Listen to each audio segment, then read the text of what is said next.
front of us is something known as a superstation. This Battersea power station is actually two power stations in one. Battersea power station A, this half, B, that half. But why is this power station here anyway, in the first place? And that takes us back to the late 19th, early 20th century, when the power or the electricity energy industry was really beginning to develop. And that development was very similar to the London Underground.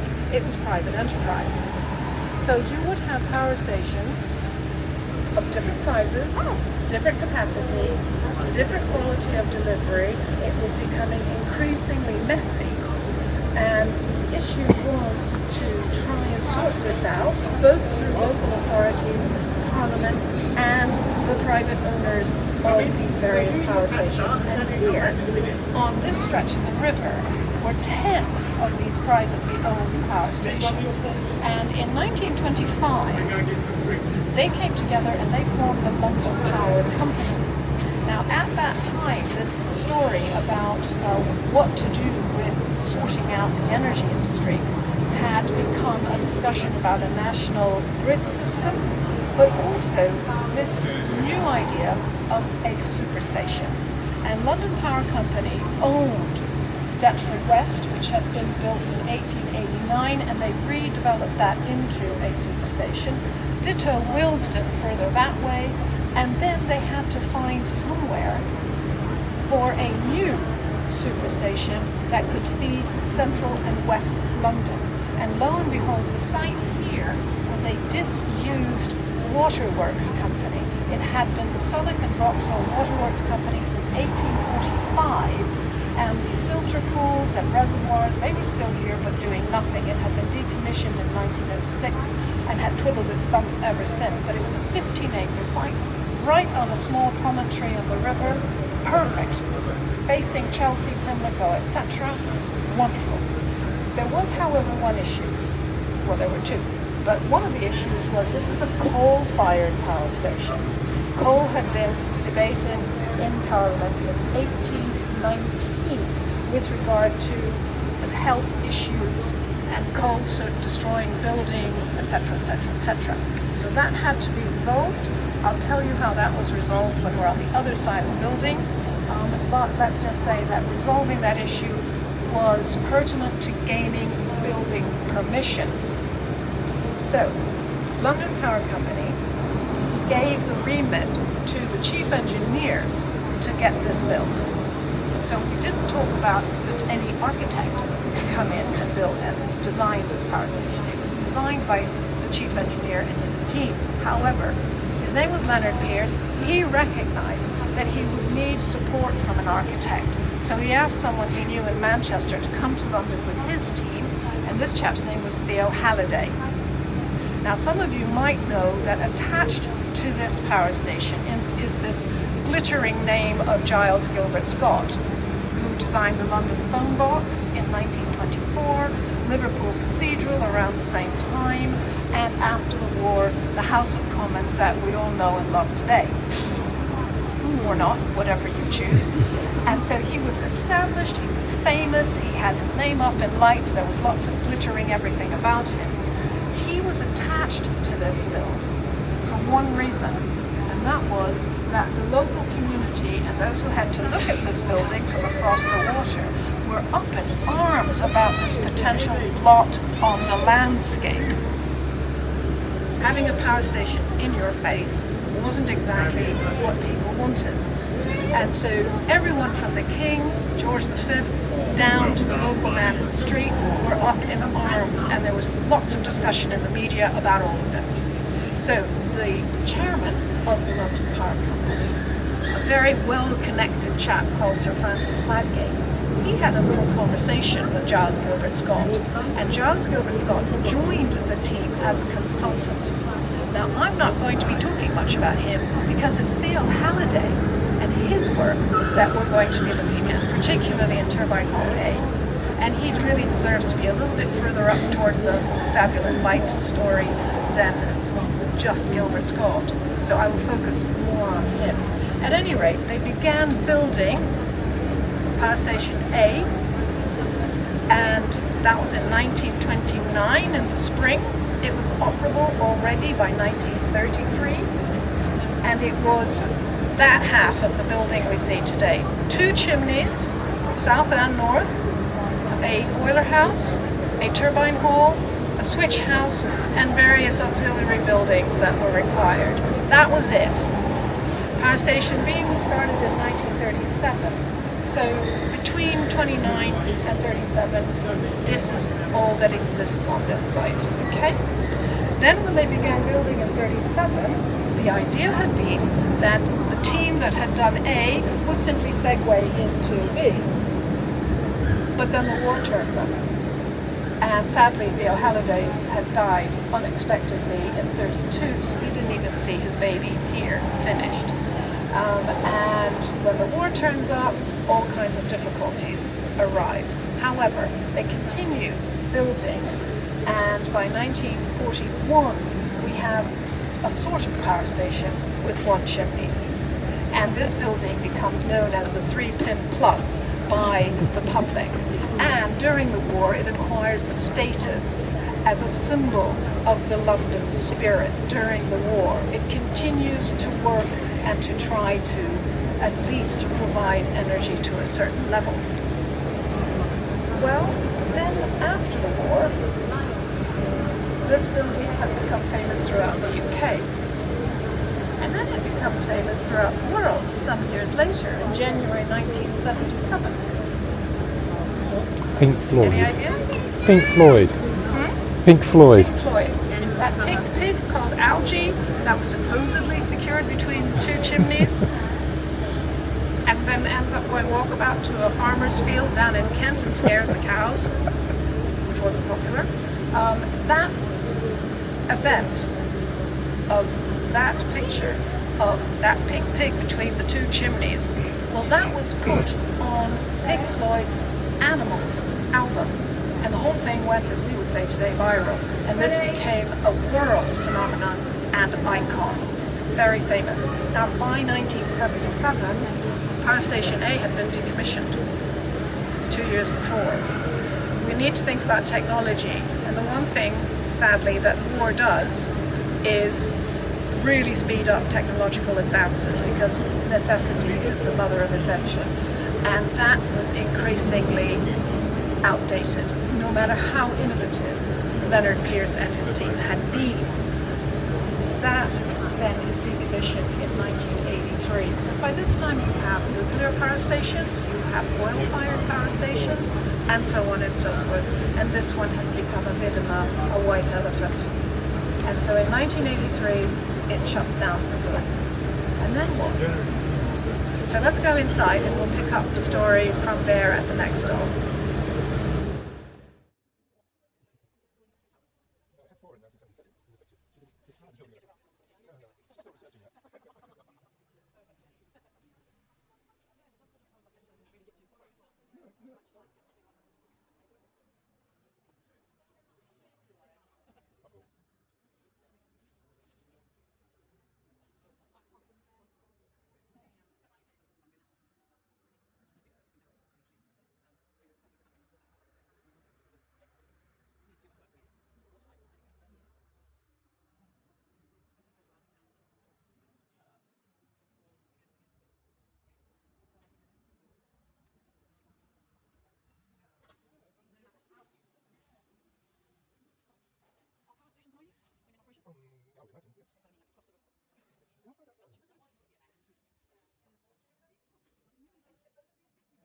So I'm going to bring you up to date here while you look at this rather nice piece of promotion for a champagne bar upstairs, in case you're interested. Now, 1983. Famous building, you can't tear it down. Why? Because in 1980, there seemed to be an awful lot of Art Deco buildings being torn down really quickly, because it was in the air that the government was going to list them. And they managed to list this building under Michael Heseltine's time as Secretary of State for the Environment. So you couldn't tear it down. And so the London Power Company, which was now defunct since 1948 with nationalisation, its ultimate successor was the Central Electricity Generating Board. They owned this, And they had a building that was empty, earning no money and costing a lot of money to keep it standing. So the decision was made, together with Wandsworth Council, the planning authority, to put it out to developers and to get a sense of what could be done with this building. And it was fairly popular. People sort of queued up to come in with initial thoughts and plans. And the deadline for doing this was January 1984, so actually there wasn't a lot of time. Of those developers that came in for a chat and presentation, 2 rose to the top. One, interestingly enough, a refuse burning facility, which is rather ironic considering the hoo-ha there was in the late 1920s when the public found out this was going to be a coal-fired power station. That facility didn't go anywhere. Instead, it was a developer called Sir David Roche who had some ideas, and eventually he joined forces with the owner of Alton Towers, John Broome, and they formed Battersea Leisure, and they bought the site outright from the Central Electricity Generating Board for $1.5 million. That's not really a lot of money. They bought it for that, and they promised, and I don't know if some of you remember, Maggie Thatcher was right in there promoting this fabulous idea, this theme park that was going to be developed, etc. And Battersea Leisure promised that it would open in 1989. And as we all know, it did. They only bought it in 1987. Okay, and in 1989, they had to give up. John Roche left, David Roche left before John Broome, and John Broome had to give up. Firstly, asbestos was a big problem. Secondly, the sheer cost of dealing with this building. Removing plant equipment from Power Station B. That had already been done after the decommissioning of Power Station A, but Power Station B had some pretty big plant equipment to deal with. And they, for some reason, and I haven't bumped into the reason why yet, they took the roof off the 2 boiler houses that stood next to each other in the center of the complex. And that space was big enough almost to house St. Paul's Cathedral, which is not exactly tiny. So you can get a sense of the amount of space that those 2 buildings took. At any rate, the roof comes off, they tear down part of Switch House A over there, and they left the building exposed to the elements, and that's when the dereliction period starts. It begins to go down more quickly. It's subject to the damp, to the rain, to the winds, to flooding. All kinds of things go on. A series of developers came and went, including one from Hong Kong who hung in there for 10 or 13 years, another one from Dublin who suddenly had to pull out because the owner went bankrupt, he liked the high life a bit too much. And Roman Abramovich turns up as well and has a conversation with the planning authority and doesn't quite get his head around this concept of planning permission and English heritage and all these things. He literally wanted to tear the whole thing down and build a brand new football stadium here. He walked, and that was when the Malaysian consortium of developers came in December 2012, and they began work in January 2013.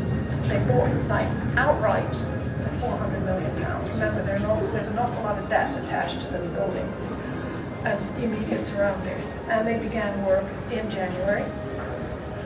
What they had that nobody else had really was 30 years worth of history in developer attempts at making something of this building. They could see where things went wrong. They could see where the challenges were. They could see how those challenges were met or not. So there was a lot of learning they could do with regard to this. The idea of a shopping center with attached residences had actually been around for a long time, so it wasn't their idea. They simply took the best of what they could find from the past and then developed it further and updated it. And what you see here today was open to the public on the 22nd, no it wasn't, on the 14th of October, which is the anniversary of the Battle of Hastings, if anybody's curious, in 2022. So what you see today is essentially what people, to a great extent, could see then 2.5 years ago. And what we're going to do today is walk around and look at this building, and not the shops, and not the restaurants, and not the real estate, nothing like that. We're focusing on the building itself and its story. Okay? So we're going to go next door to Turbine Hall A and up the escalator, and we'll gather on the walkway.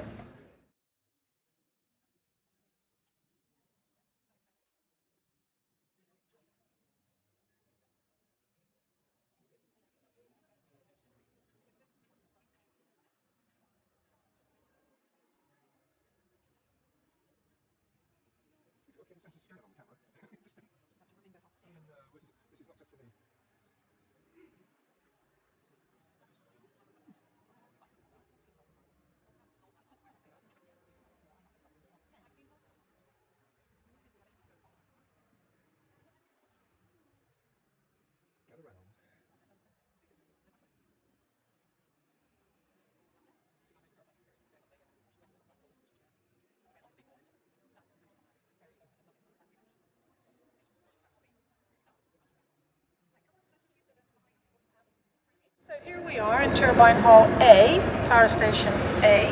Theo Halliday is what we're looking at.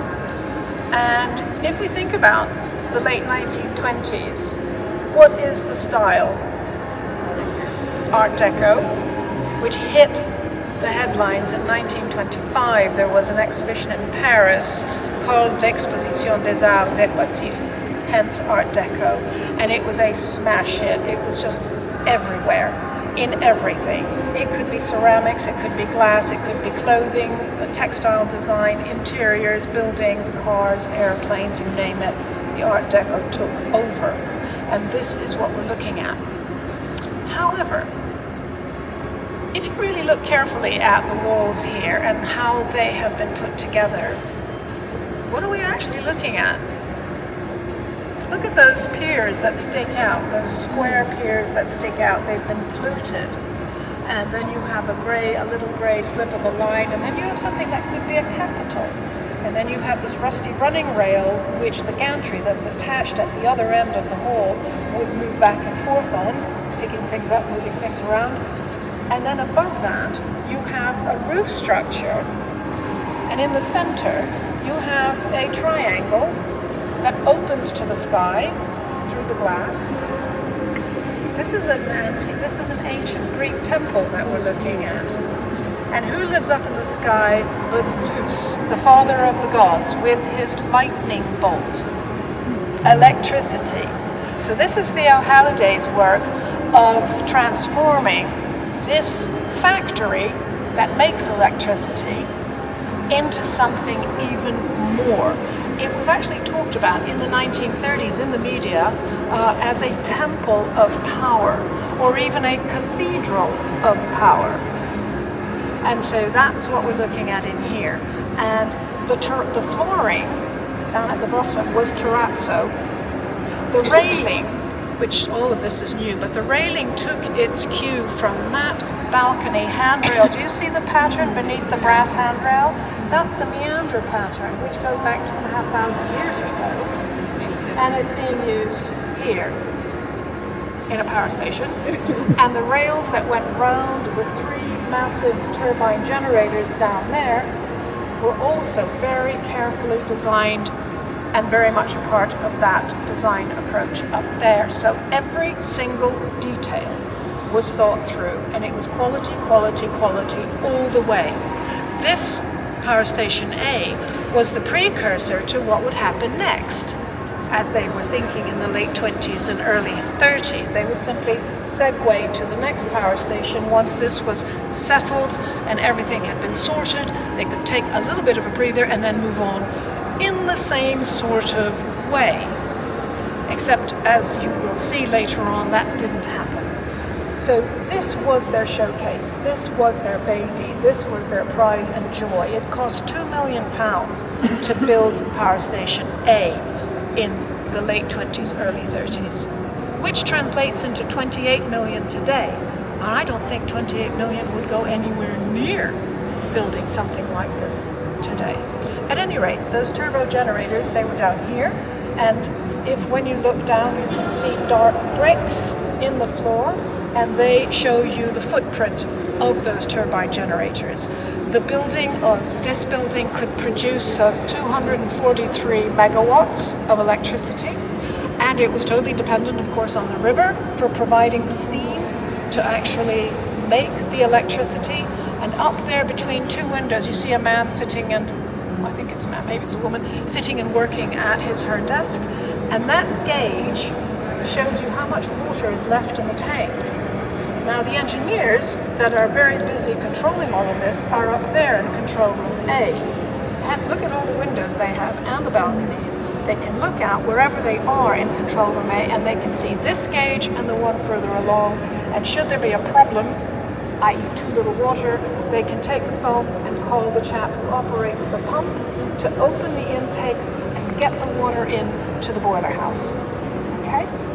This plant used about 340,000 gallons imperial of Thames water per day. That's a lot of water. And of course it was filtered on the way through so that it was safe to use, because it was also used for cooling in the area where the furnaces were, and also for creating steam, so that by the time the steam is ready, it comes through into here to be transformed into electricity.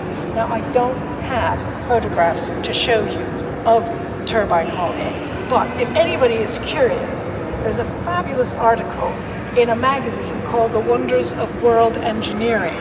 And in the March issue, 1937, is this wonderful, enthusiastic article by a chap whose name I can't remember, but he just loves this place. He is completely engrossed in it. He is in love with all the machinery. His enthusiasm knows no bounds, and the photographs show you exactly what it was like in here. So you get a really good look. It's all black and white, so you won't see the colors, because the machines were, the plant equipment was painted in bright reds and blues here in Turbine Hall A. And you can get a sense of that if you just Google, and you might be able to pick up something. There is an example further down in the waiting area for the Lift 109 experience. It's on a walkway like this. There is a bluey green thing that is as long as this walkway, with funny pipes that are flattened at the top that are way down there. That's called a bus bar. So that is essentially a conduit for the current to be taken to the switch house for then being transported to central and west London. So there were bus bars galore, all different shapes, sizes and lengths and so on, but there is something there that is either a copy of one from this power station, or it's an original. I have yet to get any facts confirmed on that one, so it just gives you a little bit of a sense.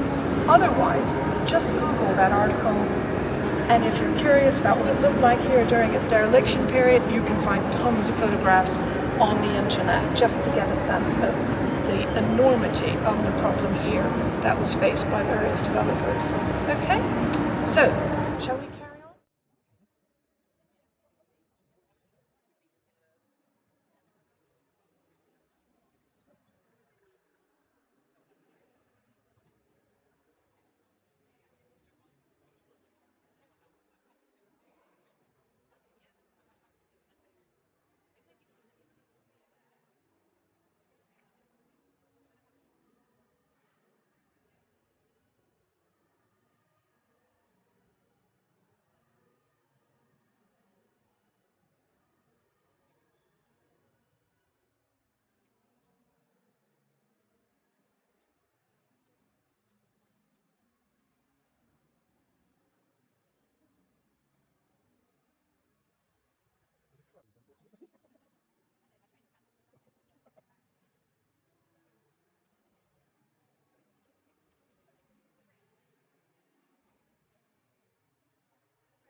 Down here we have this massive piece of equipment, which is a switch gear, stroke circuit breaker, and it was made for turbine hall B. It's from 1955, the year when that turbine hall and power station B were finally complete.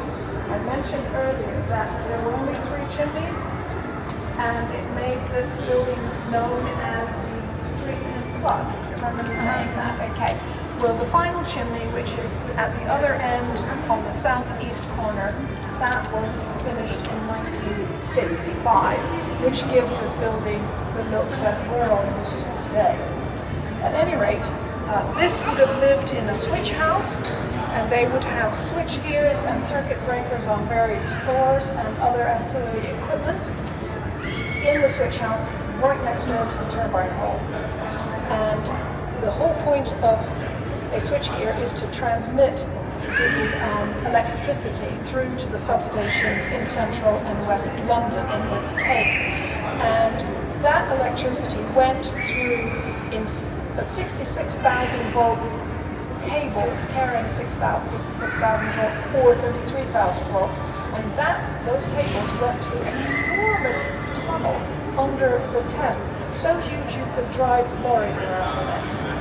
And one fine day, there was a fire. Not in the building, but in the tunnel. And the only thing to do was to get the fire brigade around as quickly as possible. The problem with that was they couldn't lift the phone and call the fire brigade. This whole building and surrounding area was in darkness. And there was a huge problem with this because the BBC had planned to launch BBC Two on that very day, which didn't happen. And so the only way that the fire brigade found out that there was a problem here, because the fire was not to be seen on the surface, was a chap got on his bicycle and pedaled like mad to the nearest fire brigade and spread the alarm. They then came, fought that fire in the tunnel through the day, through the night, and finally at 11 o'clock on the 21st in the morning, BBC launched BBC Two. But huge parts of central and west London were in darkness. You know, Parliament, the BBC itself, Buckingham Palace, and everything in between was in darkness for that amount of time. So this is probably the most famous fire that took place here, but there were others. Now the whole point of a circuit breaker is to try and prevent those fires, and we all have fuse boxes at home. And if you're in the kitchen like I was a couple of weeks ago and suddenly nothing works, all I do is beaver away to my fuse box and flick the switch back. And hey presto, hopefully it's all fine. And that essentially, the switch that flicks, is what the circuit breaker is doing. It's breaking the circuit so that you can deal with the problem. Now, what else have I got? Well, how about some bricks? Let's go over to the other side.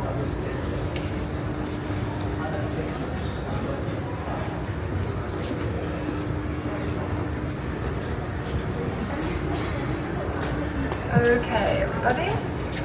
So over here, let's just look a little bit at bricks because we believe there is some 6 million bricks involved in this building. The actual envelope of brick surrounding this building and disguising it because it's a steel framework that's actually holding everything up. The brick is encasing all of that.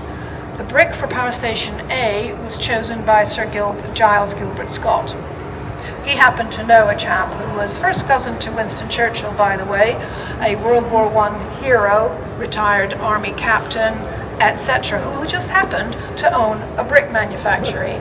And Gilbert Scott poodled down to Gloucestershire to have a conversation and discuss recipes, what kinds of recipes would be best for this building given its location and the weather and all the rest of it. And he chose a brick that you can see very well outside on a sunny day like today. If you're on the south side, you can see it kind of glows a little bit.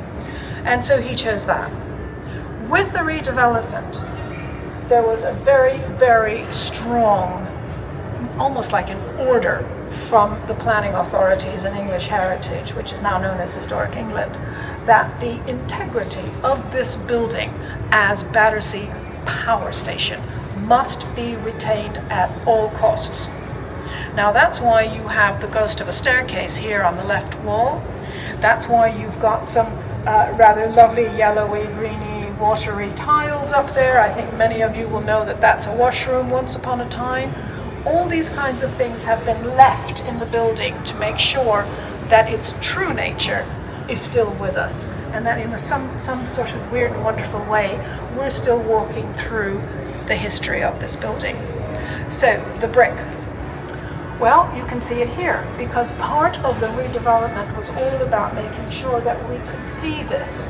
We didn't have to go looking for it. So these walls have been secured so we don't have lumps falling on our heads, but you can see the actual materials that were used for creating this building way back when.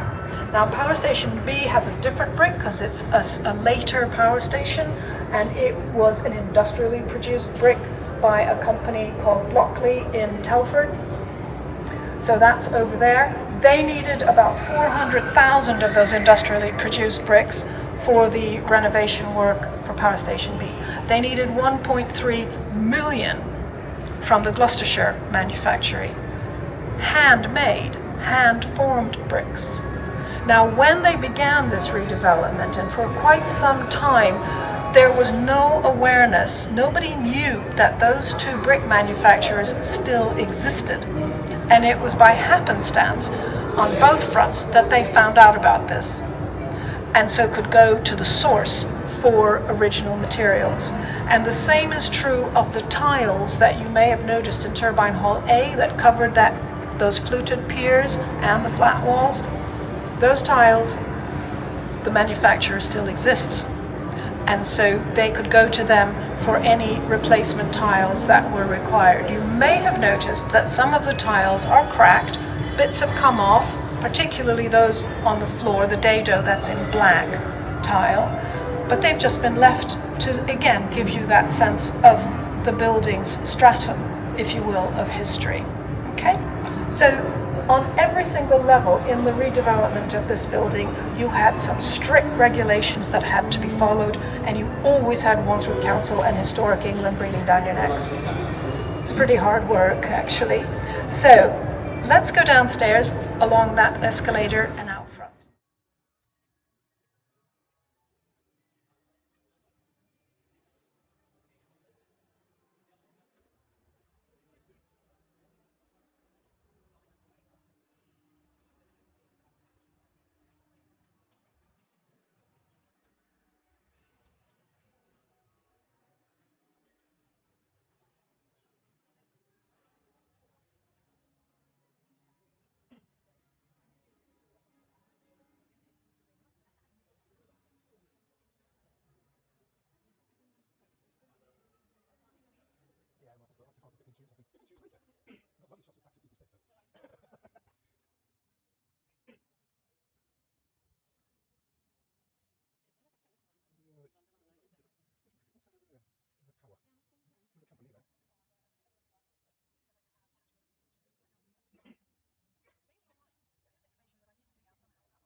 What I'd like you to do is actually turn around, and then I will face you from the other side.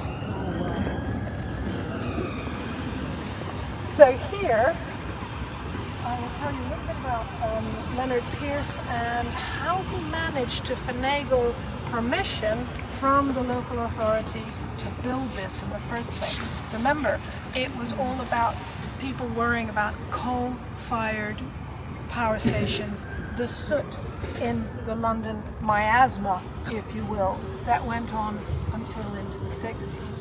And so Leonard Pearce, he came up with an innovative technique called washing. Now, do you see these forward jutting towers that end in chimneys? These are known as wash towers, same for the ones on the other side. And he used one of the London Power Company's other power stations at Grove Lane to test his idea. And that idea was to install in the horizontal flues that connect the two chimneys a scrubbing system. So you literally were scrubbing the toxic waste clean out of the flues before everything came out through the chimneys. It was massively successful.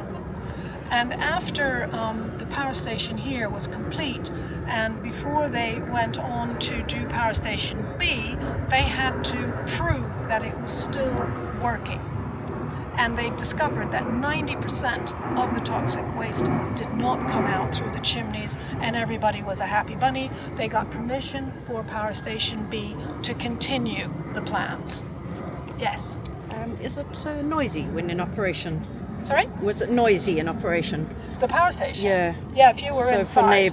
for neighbours and across the river. Oh, you mean the river development?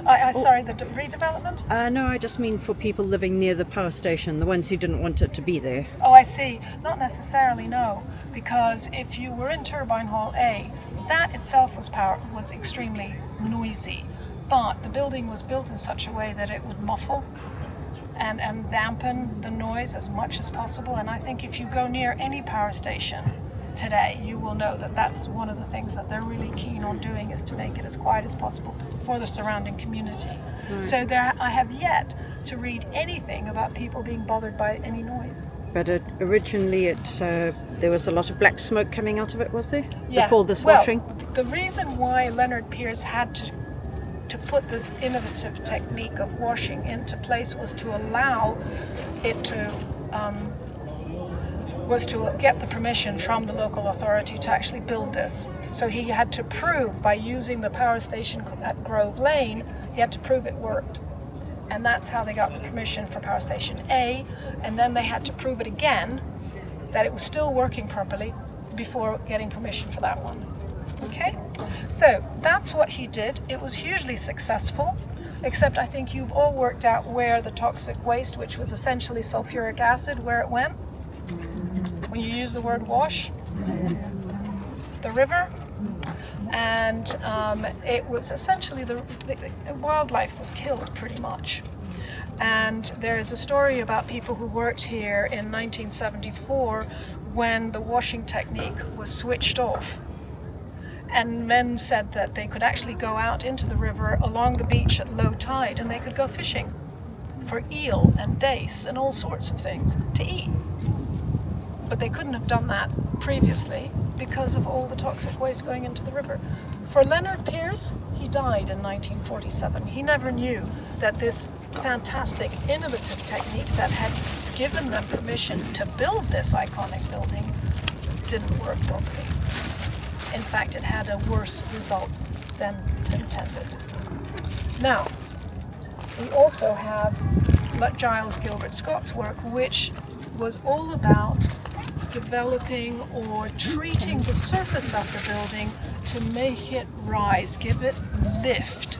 And that's what he's done here with the surfaces. So if you walk around the building and look at the way the brick is treated and how the building isn't a lumpen form glaring at you on the carpet somewhere and not moving, he turned this into something with lift.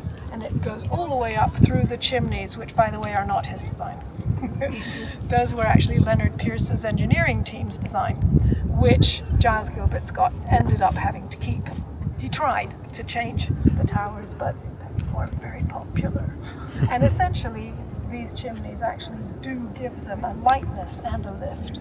So, then there's the issue of sustainability and the ecology and all the rest of it. We have peregrine falcons here. They've been nesting here since the year 2000. When the redevelopment process started, the big issue was, how do we get the peregrines to move? There's going to be a lot of dirt, a lot of people, a lot of enormous equipment trundling around here. It's going to be a nightmare.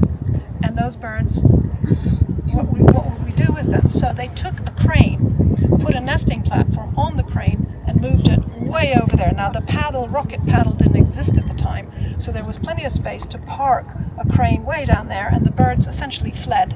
I suspect we all would have done. And then the issue was in the reverse. Can we get them back? Now, I'm just going to turn around for a moment.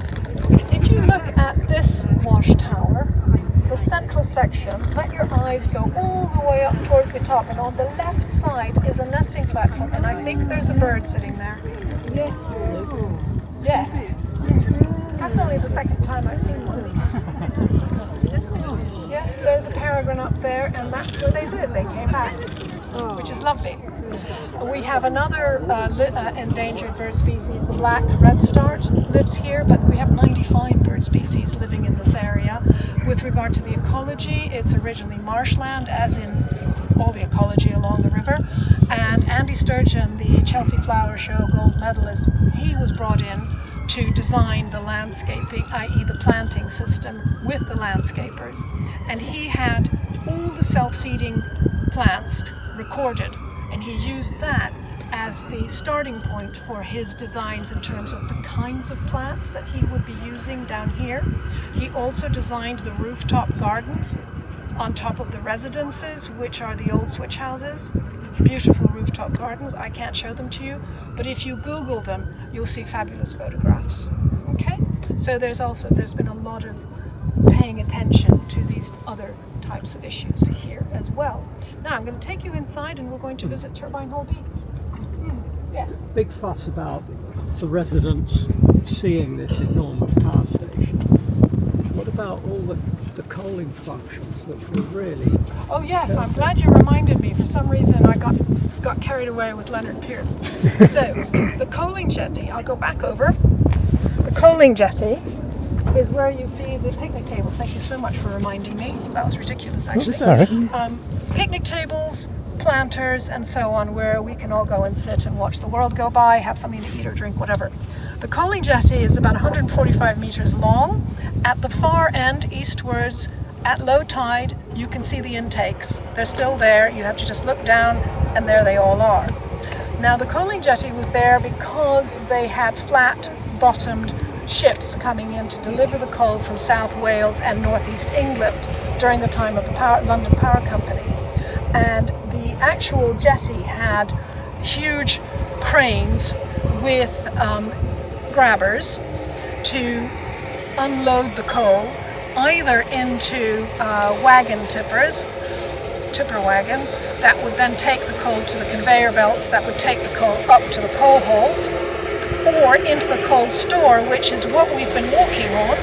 Today's energy centre is underneath this huge space here behind you, and that's where the coal store was, and it could contain 75,000 tons of coal.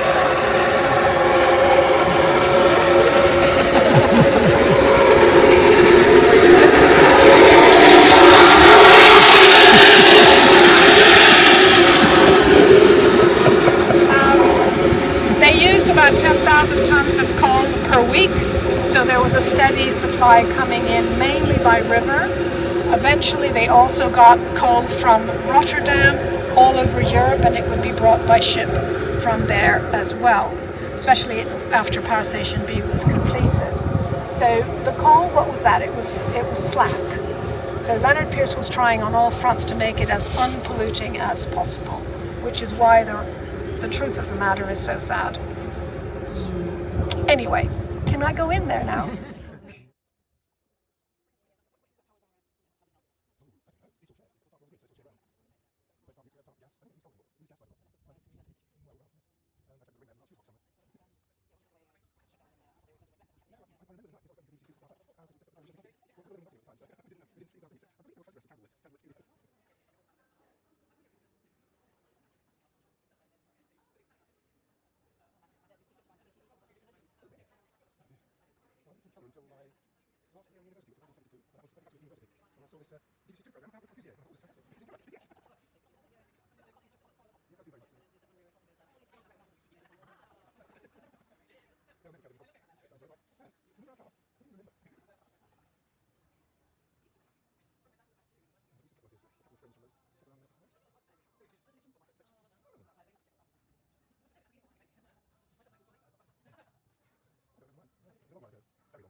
no information from what they could see available to actually tell them about this. So they spent months trying to work out what the original recipes were, simply by ordering bricks from all the manufacturers they could find and then holding the bricks up in daylight next to the ads, like primitive. Yes, and then they suddenly discovered the two original manufacturers. So, you know, it could be that the information was somewhere in some archive, but the time that you have to invest in actually trawling through material, you can miss things, yeah. At any rate, here we are in Turbine Hall B. As you can see, we're not living in a Greek temple anymore. It's straightforward, it's practical, it's functional, it's utilitarian. It had to be built as and when possible. And so this is not necessarily what was planned for this power station. With regard to this one compared to the previous one, the material available on the previous one is much greater than the material available for this one. At least that is what I have read so far, so we'll see what happens on that one. At any rate, it's the same sort of setup. Down below there would have been 3 generator turbines, and they were of a later, more innovative, more recent design, and they had not been designed to be in a power station that was already built. So there were some adjustments that had to be made to Power Station B to facilitate this new machinery. At any rate, you can see the footprints for where their size and shape down below. I have almost nothing to tell you in terms of what it looked like here, but there is a photograph of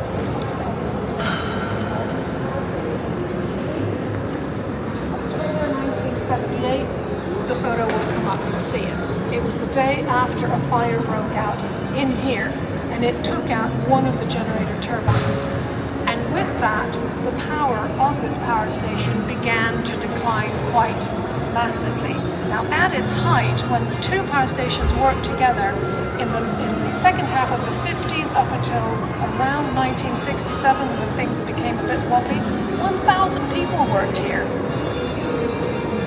Men and women. By the late 70s, 300, gives you a good sense of where life is going at that point. And they never recovered after the generator turbine broke down in here, destroyed by that fire.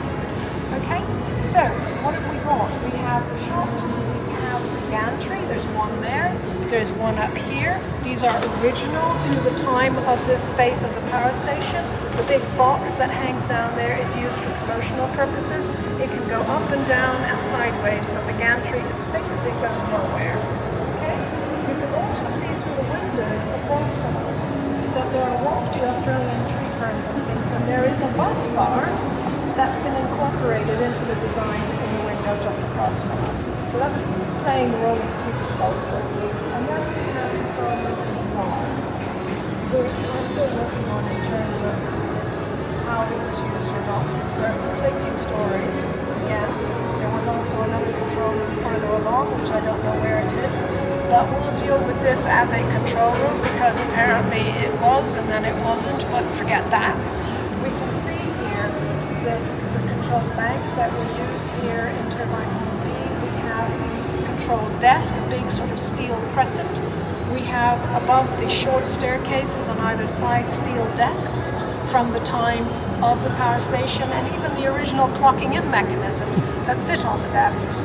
The people who designed this bar have tried to pay attention to this power station during the late 40s and 50s in terms of how they have fitted it out and tried to respect the power station identity of this building. So, from here, I'm going to take you all the way down there. We're going to turn right, cross a walkway that's above where you came in.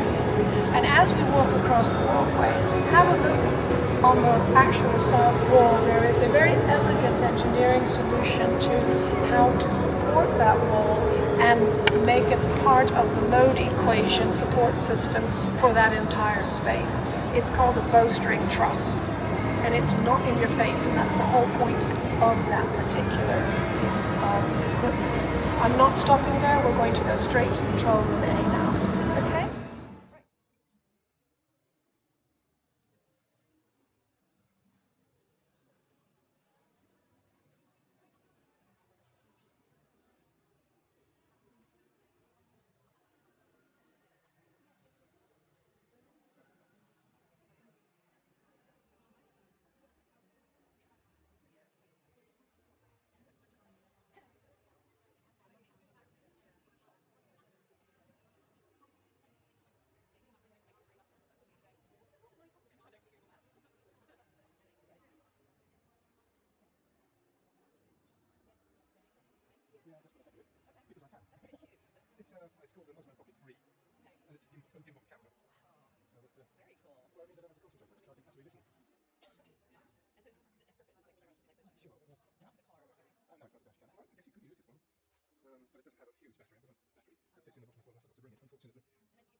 Is that the bowstring?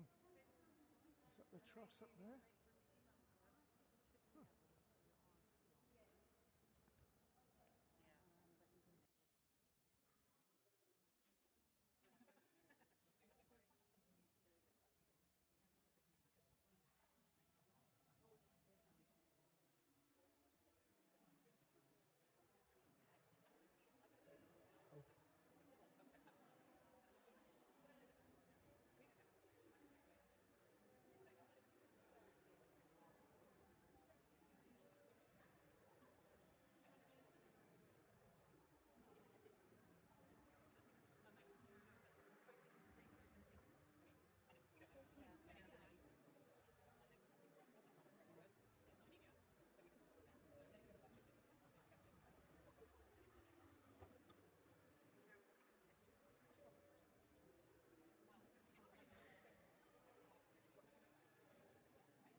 This is an office.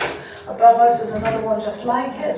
Just beyond that door there is the staircase up to control room A.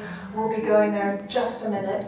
I just wanted to let you know that we will be walking up the staircase. Anyone who has a little bit of difficulty and you want to take your time, absolutely fine. I will be going upstairs to open the door, and then I will wait for you inside the door in a place where you can see me clearly, okay? So take your time climbing up the stairs. Then we will gather as a group, and I will tell you what we can and cannot do when we're in the control room. Then we'll go into the control room. I'll gather you again so I can tell you what you're looking at, and then I'll let you wander around for a few minutes to take photographs.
Everybody, so here we are. This section here is what's known as a new intervention because control room A is now an events venue.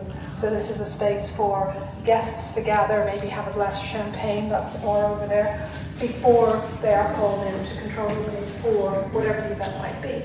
When we're in there, you may go and look on the control banks and everything as much as you like. You can take photographs of everything in there, but please do not touch anything. And that may be a bit sad because the control banks, with all their twiddly bits, seem to be the most exciting part of the tour, but just admire and don't touch, okay? I will gather you inside, just a little short walk from the door, tell you what you're looking at. I will stay at the bottom end of the room and let you go wandering to your heart's content. Stephen, my colleague, is here also to help me keep an eye on those who just want to sneak a little bit of excitement from the control banks or whatever. So stay within sight, please. And if you have any questions or you want to have a chat with me, then I'm more than happy to do so. Are we ready? Wait until you...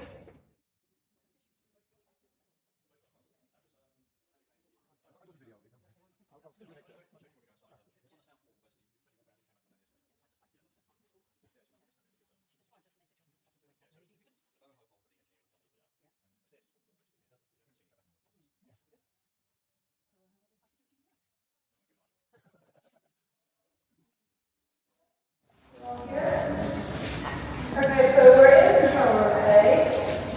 This is the jewel in the crown of Theo Halliday's work, and this was enthused about enormously in the 30s and onwards in terms of its Art Deco styling, etc. So if we start with the ceiling, we're looking at something that's rather Frank Lloyd Wright-ish.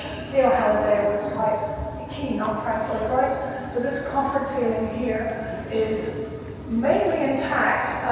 There was a bomb that fell on this part of the building during the war, but it didn't explode.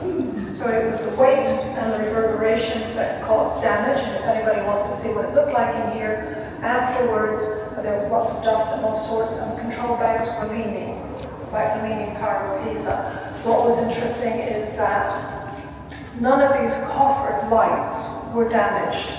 So when the conservation architects, which included Lucas, were going to do the work in here, clean it, tedious job cleaning, especially the floor, but they had to deal with this first. And when they uncovered this ceiling, which had been protected during the dereliction period, they found that there was actually very little damage to it, which was quite something.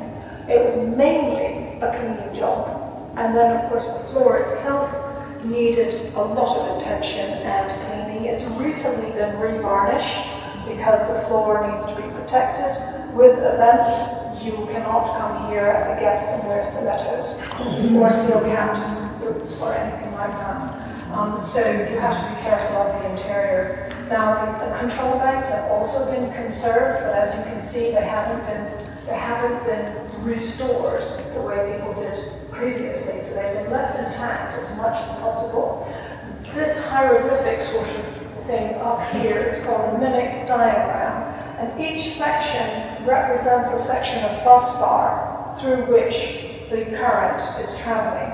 And should there be an issue there, when the engineers were here, that section would be lit up, so they would know they have to pay attention to what's going on to that section, and then manually make the adjustments. With regard to the current, actually conforming to the national grid system curve of current, you would synchronize what was being produced here through these great huge synchroscopes.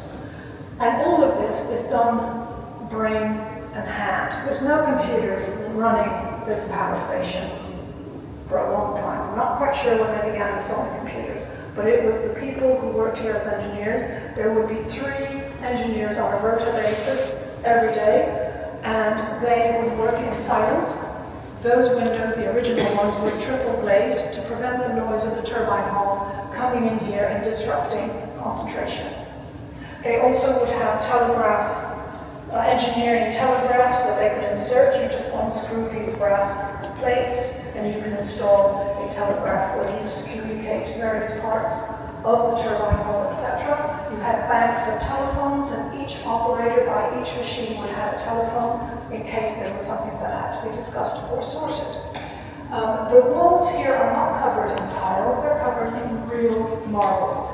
The pale marble is Italian ribbon Napoleon, and the black marble is Belgian black marble, which was really trendy in the 20s and 30s. And then we have the most, I guess, famous control desk on the planet. This control desk had a major starring role in the film The King's Speech. Anyone see that one? So this played the role of the BBC's control desk at Wembley when George VI addressed the nation and the world discovered that he had this difficult stammer. Okay? So, very famous. And this space has actually been used for film productions of all kinds. Monty Python used this for certain scenes in The Meaning of Life. The film The Children of Men has also used this for several scenes. And Tony Robinson, he had a video filmed in here where he expounds in his usual enthusiastic manner on his love of this space, and you can access that on YouTube if you like and see it. The first known use of the power station generally, and I'm not going back to power station A because then there was no B, is Alfred Hitchcock's Sabotage, which came out in 1936. So he used power station A as part of his backdrop or settings.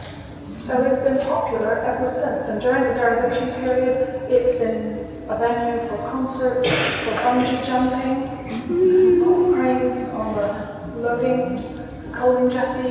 It's been used for films, it's been used for all sorts of parties, all kinds of things, in order to essentially keep the place going, pay the bills, etc. I'm now going to let you wander around. I'm going to stay down here. Stephen is down here with me as well, and I will call you back shortly. So take that.